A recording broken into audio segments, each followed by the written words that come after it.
What's going on YouTube? This is Austin here from Austin, Dakota, coming at you again with another video for you guys tonight. And tonight, welcome to another part of my CD collection. This is part 5. That's right, part 5 of my CD collection. Holy cow, man. What a ride this has been, because I did parts 1 through 4, and parts 1 through 4 were all my rock and metal. This section right here is going to be my country and old rap.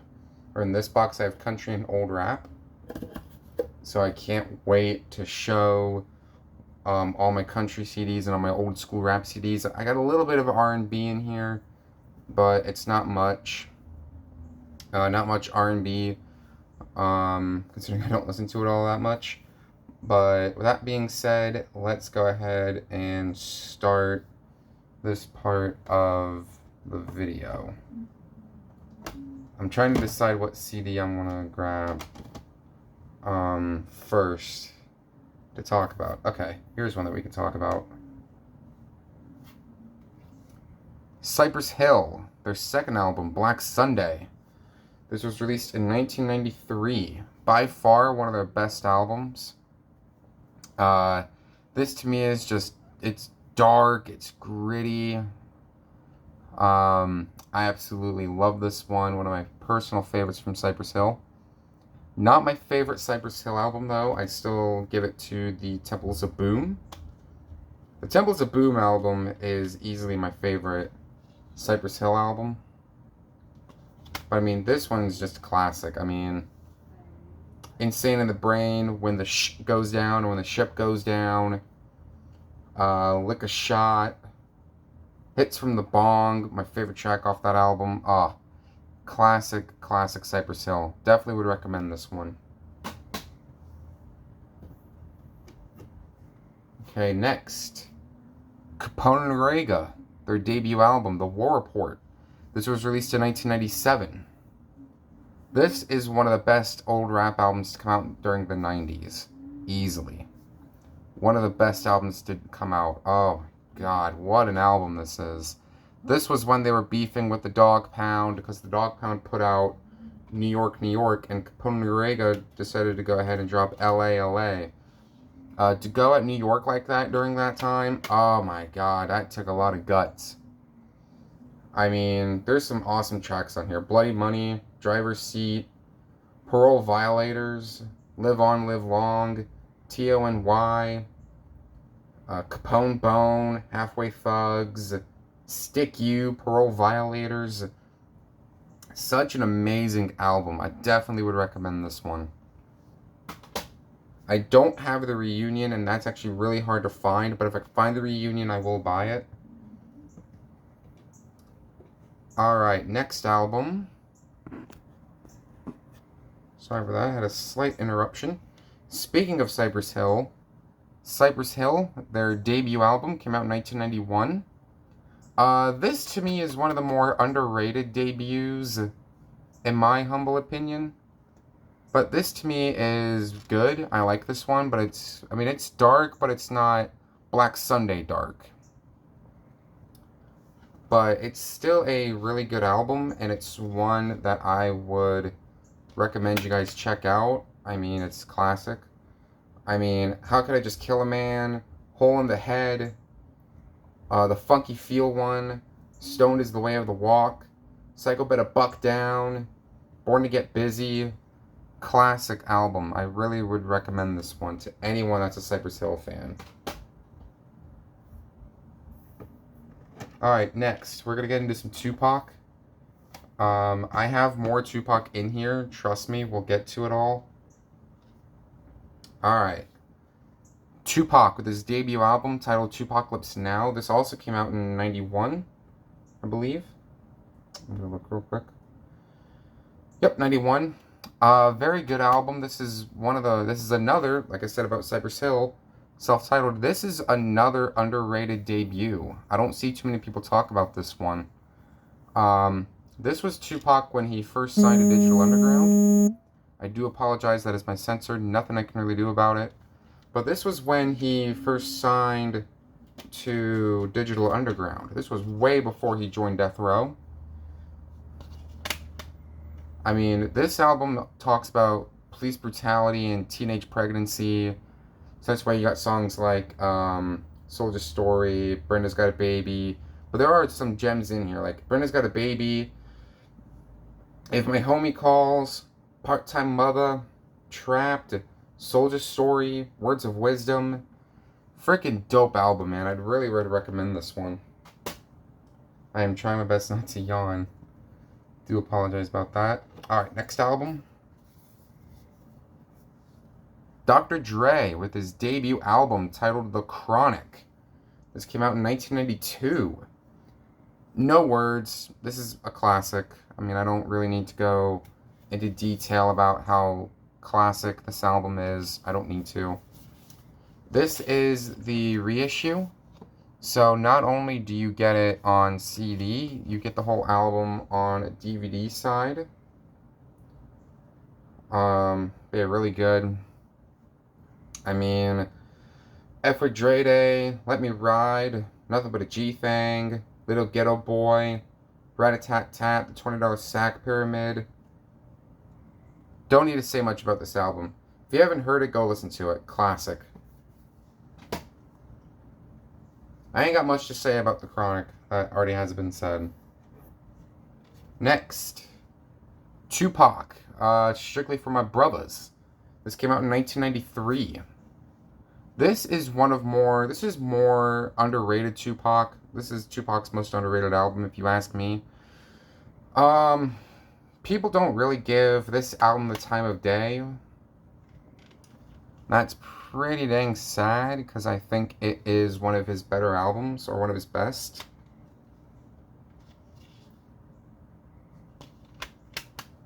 I mean, and it's got some classic stuff on here. I mean, Holla If You Hear Me, Keep Your Head Up, I Get Around, Papa Song, classic. Really good album.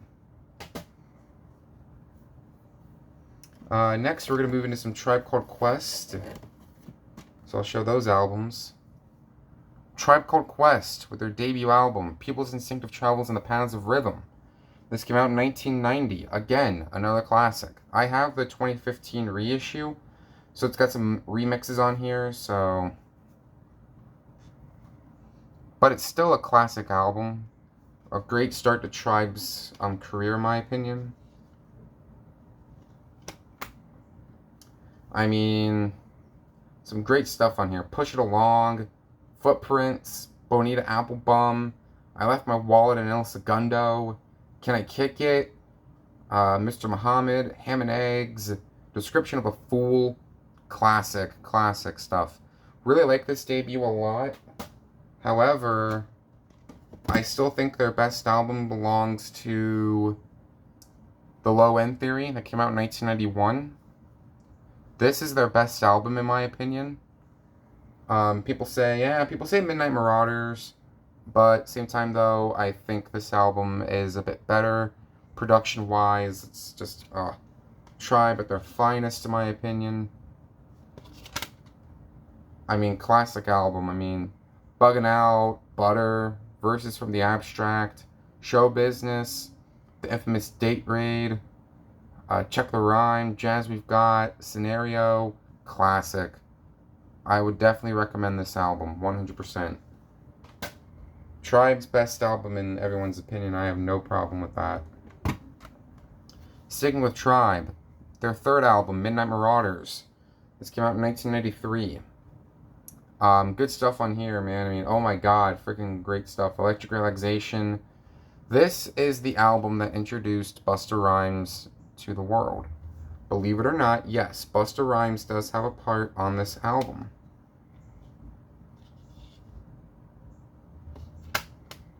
And it's on the song Oh My God. That's his first appearance on Wax. Pretty cool.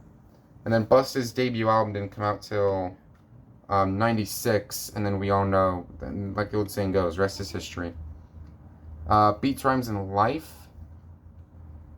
This came out in 96. So this came out right around the time The Coming did. And then the last of theirs, The Case is Broke, The Love Movement. This came out in 1998. I'm not going to open it because the bottom is broke. So, right along there. Alright, moving right along. Next album, Too Short, Get In Where You Fit In. This came out in 1993. This is actually my favorite album by Too Short. Although people say Short Dog's in the House, Life is Too Short. But yeah, I really like this one.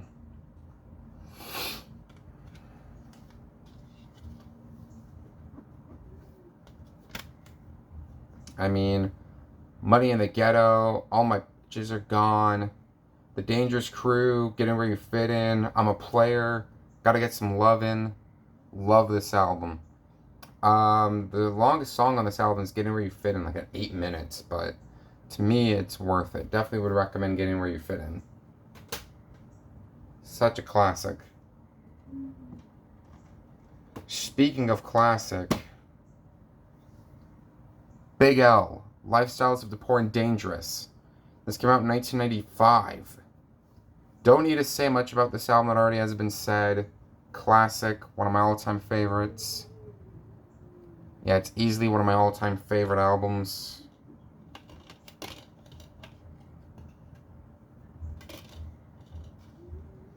It is a shame, though, that we lost Big L at a really young age because nobody could touch him. I mean, such great tracks on here. I mean, Put It On, No Ends, No Skins, Danger Zone, Street Struck. Everything about this album, top to bottom, is amazing. I mean, the beats were freaking grimy and dark and gritty, and they were street, and it fit the album too. So I don't understand when people are saying that the beats didn't fit on the album. Okay, moving on. Thug Life. Thug Life Volume 1. This came out in 1994. This is the only album that Thug Life put out, and it's such a dang shame because I think, in my personal opinion, that Thug Life ruled the rap game around this time. Tupac's old crew. You see most of them right here. So the Rated R, Mopreem. It was the Rated R, Mopreem, Pac himself, Big Syke, and Macadosis. That's Thug Life. But, I mean, classic album. I mean, one of my most sought after albums. I mean, Bury Me a G, Shh, Don't Stop, How Long Will They Mourn Me, Cradle to the Grave, Under Pressure. Love this album. Love this album. Great freaking rap on this album.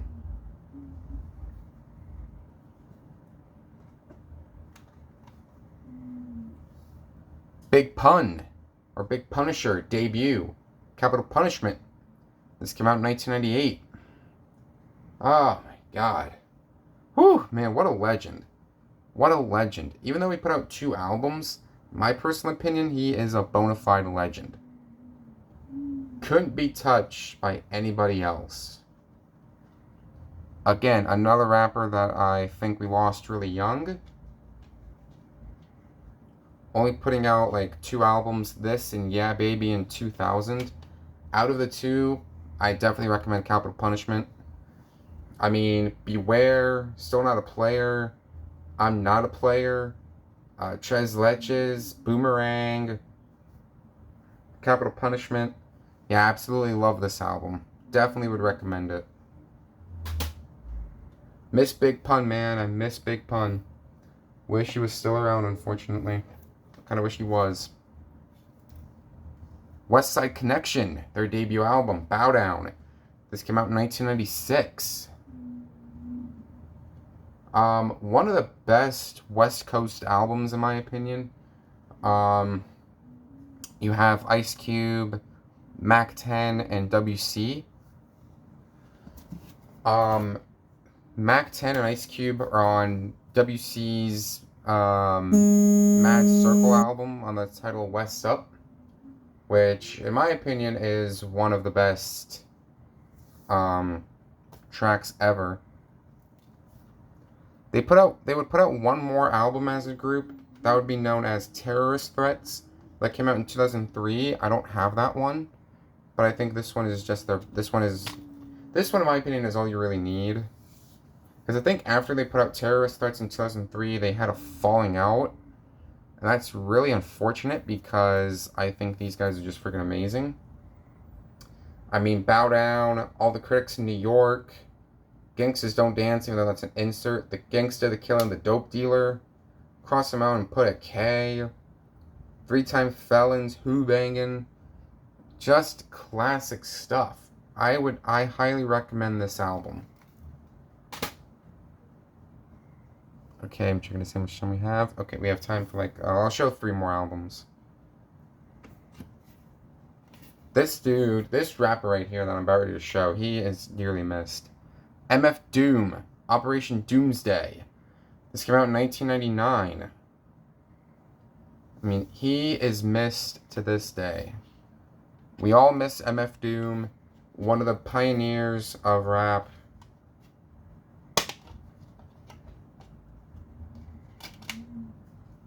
I might play this album after I do this video. I might. I'm not sure yet. Okay, next. I got a compilation album here from Tupac. The Best of Tupac Part 2, Life. I have Part 1 in here. This one came out in 2007.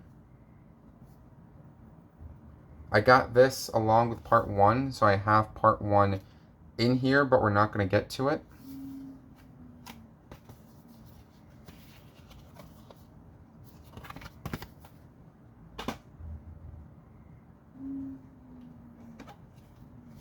Next up, Ice Cube, second album, Death Certificate.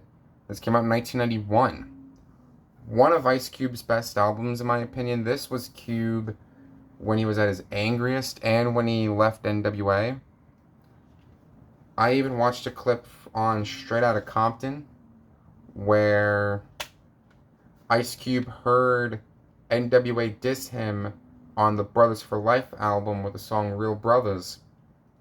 And he said, I didn't say about him on America's Most Wanted. Now they're trying to diss.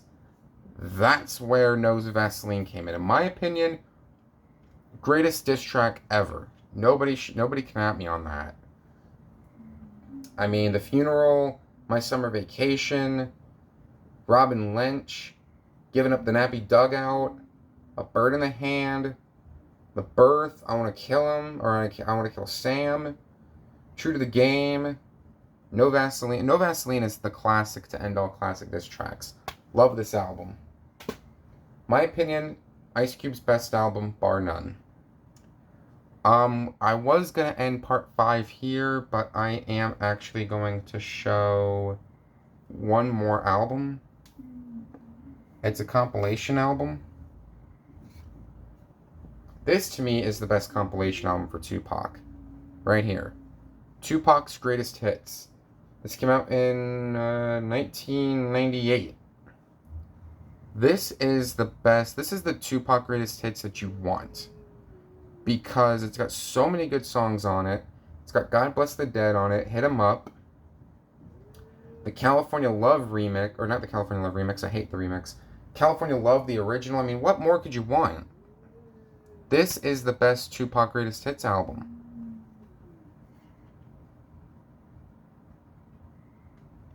And again, another album that that was highly sought after by me.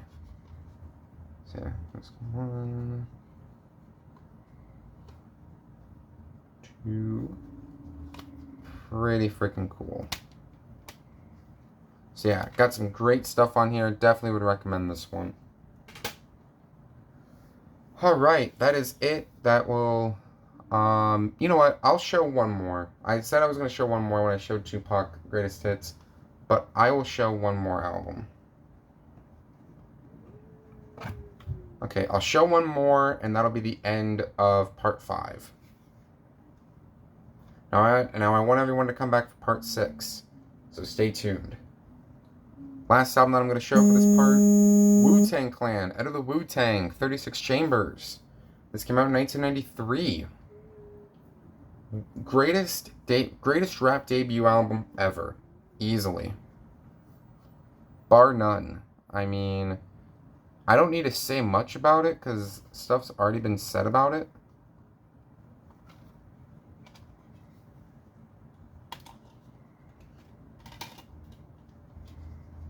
Such a classic album. Oh my, I mean, Bring the Ruckus, Clan in the Front, Wu-Tang, or no, Can It Be Also Simple, Wu-Tang 7th Chamber, The Mystery of Chess Boxing, Cash Rules Everything Around Me, Wu-Tang Clan Ain't Nothing to F With. Come on, man, what more could you want? Greatest rap debut album ever, period. Wu-Tang Clan, 36 Chambers, 93. Pick this album up if you haven't already. Alright, that is it. That is the end of part 5. I have a whole bunch more to go. So I want you guys to hit that subscribe button. I think I have a death metal. I think I have a death metal album in here. Let me look real fast. No, I don't. I thought I did for a second, but I don't. So yeah, that's it for part 5. Stay tuned. I have a whole bunch more to go. So until next time, thank you guys very much for watching. If you guys enjoyed, please like, comment, subscribe down below. Be sure you hit the bell notification as well, so that way you don't miss any more videos like this in the near future. Thank you guys very much for watching, and I will see you guys in the next video.